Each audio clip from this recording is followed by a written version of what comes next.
And residents of Jost van Dyke registered their concerns about the condition of roads and other issues when government officials hosted a town hall meeting on the sister island on January 23rd.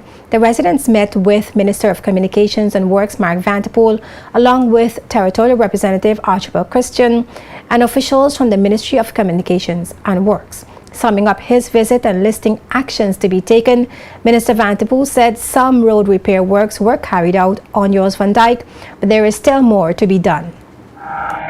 They were concerned about a number of things. Primarily roads on Jost van Dyke was a key concern, and from a point of view of comfort and safety.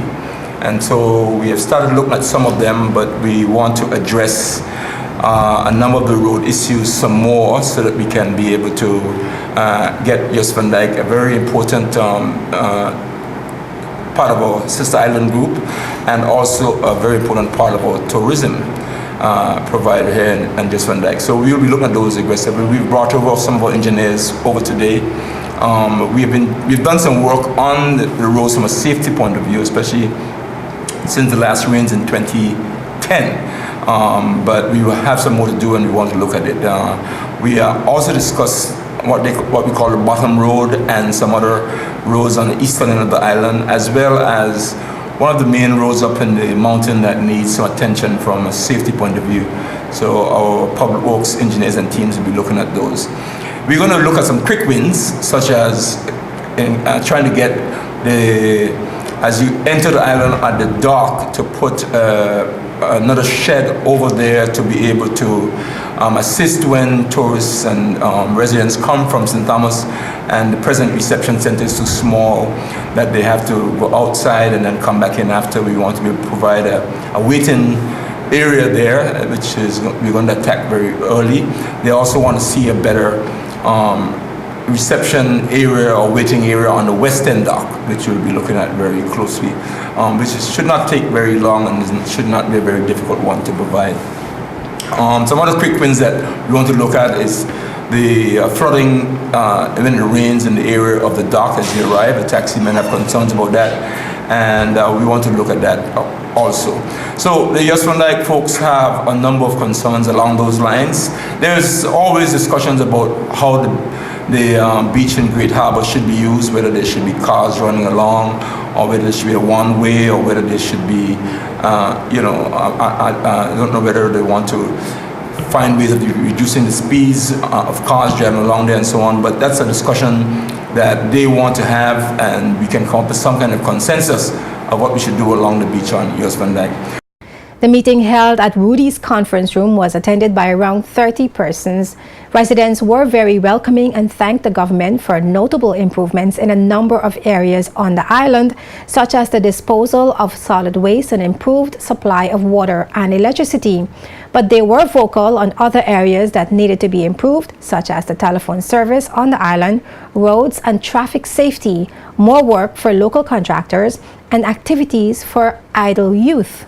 The communications minister says government has also remedied problems with the electricity supply on Jost van Dyke. He said the electricity cable that runs on the ocean floor to the island was disturbed, but that has been repaired.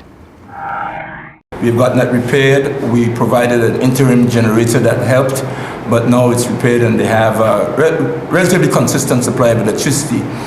That was raised, and they're glad that we resolved that. Water continues to be provided. Obviously, everyone would like to see water price going down, and we are working towards that. So we want to see what we can do along those lines as best as we can.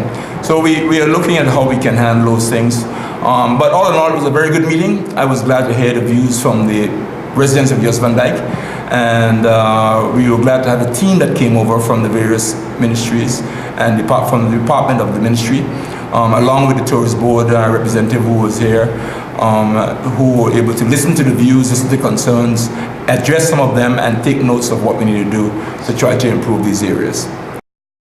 Meanwhile, Territorial Representative Archibald Christian, while addressing the town hall meeting on Jost van Dyke, says he is committed to ensuring that issues affecting residents on sister islands are not ignored.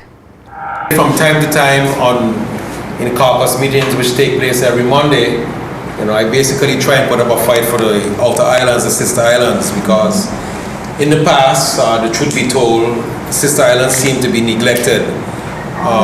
So I'm trying to see that we can change that direction and give the sister islands what they deserve. And that's going to be primarily my focus over the next few years.